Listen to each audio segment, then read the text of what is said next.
کہ کیا عمران خان کی اسمبلیاں تحلیل کرنے کا فیصلہ درست تھا؟ کیا عمران خان نے اپنے حواریوں کے کہنے پر غلط فیصلہ لیا ہے؟ اب رہی ایک طرف الیکشن کمیشن نے ایک متنازع شخص کو پنجاب کا نگران وزیر اعلیٰ منتخب کر دیا کہ ساری مشینری، سارا ورکنگ پیپر، سارا نظام ان کے حق میں ہو جائیں گے۔ السلام علیکم، میں ہوں ڈاکٹر حسنین جاوید اور آپ دیکھ رہے ہیں میرا ڈیجیٹل چینل۔ فیض صاحب کہتے رہے کہ اب راج کرے گی خلق خدا، اور ہم یہ کہتے ہوئے گزر جائیں گے کہ کب راج کرے گی خلق خدا۔ اب خلق خدا راج کرے گی اس کا تو پتہ نہیں، لیکن ملک میں پاور پالیٹکس اور اندھیروں کا راج ہے۔ آپ کہیں گے پاور پالیٹکس اور اندھیرے کا کیا آپس میں لینا دینا ہے، وہ ہم بتاتے ہیں۔ IMF کا پروگرام ابھی تک بحال نہیں ہو سکا، لیکن حکومت کا سارا زور عمران خان کو دیوار سے لگانے پر ہے۔ PDM بھرپور طریقے سے عمران خان اور PTI کو گھیر رہی ہے، اور اب عمران خان کے پاس دوبارہ سڑکوں پر آنے کے علاوہ کوئی راستہ نہیں بچا۔ الیکشن کمیشن کی طرفداری بھی اب کھل کر سامنے آ چکی ہے۔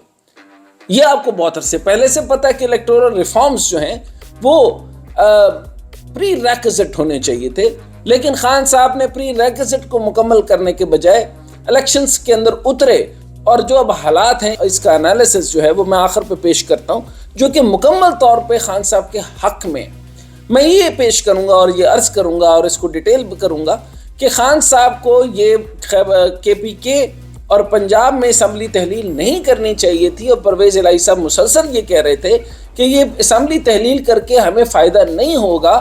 یہی ہوا کہ کم از کم 13 مہینے کے لیے انٹرم گورنمنٹ PDM کے پاس چلی گئی۔ اب آپ یہ دیکھ لیں کہ ساری مشینری، سارا ورکنگ پیپر، سارا نظام، سارا بیلٹنگ، سارے جو الیکشن کے پروسیس ہیں، اور خالی الیکشن نہیں، تمام تر پالیسیز بھی ان کے حق میں ہو جائیں گی۔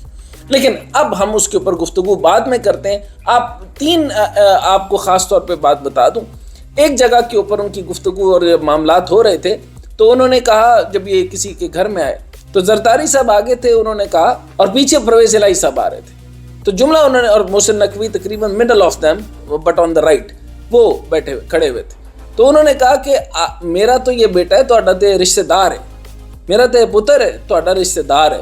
سو محسن نقوی صاحب کے اس ٹرائکا کو سمجھنے کی کوشش آپ کر لیں۔